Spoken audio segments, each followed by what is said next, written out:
আমি সকল স্টুডেন্টদের আমার যে চ্যানেলে তাতে আমি স্বাগত জানাই। আজকের ভিডিওটা বিশেষ করে ক্লাস 10-এর জন্য, এবং 10-এর ইতিহাসের ম্যাপ পয়েন্টিং আছে তোমরা জানো, এবং ইতিহাসের ম্যাপ পয়েন্টিংয়ের ক্ষেত্রে যেগুলো খুব গুরুত্বপূর্ণ মানে এলাকা, সেগুলো হচ্ছে মুন্ডা বিদ্রোহ এলাকা, সাঁওতাল বিদ্রোহের এলাকা, ছোটনাগপুর, এই দুটো অঞ্চল ছোটনাগপুর দিয়ে হয়ে যায়।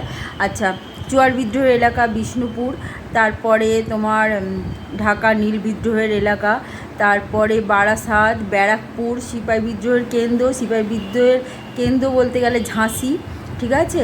এছাড়া প্রথম ছাপাখানা গোয়া, তারপরে কলকাতা আছে, এবং শান্তিনিকেতন বিশ্বভারতী, এই সমস্ত কিছু নিয়ে একটি ম্যাপ পয়েন্টিংয়ের ছবি আমি এখানে দিচ্ছি।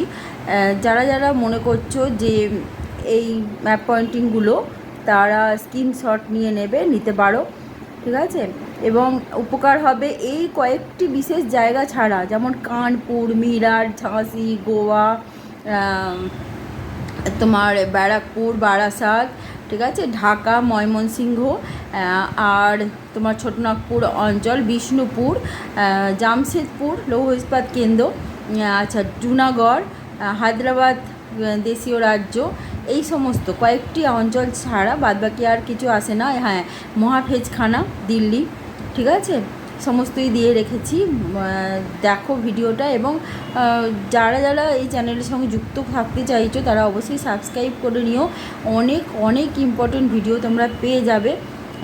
আজকে এই পর্যন্ত, দেখতে থাকো, এবং যে ম্যাপটা পাঠাচ্ছি সেটাকে তোমরা স্ক্রিনশট নিয়ে নিতে পারো, ঠিক আছে। দেখো ম্যাপটি।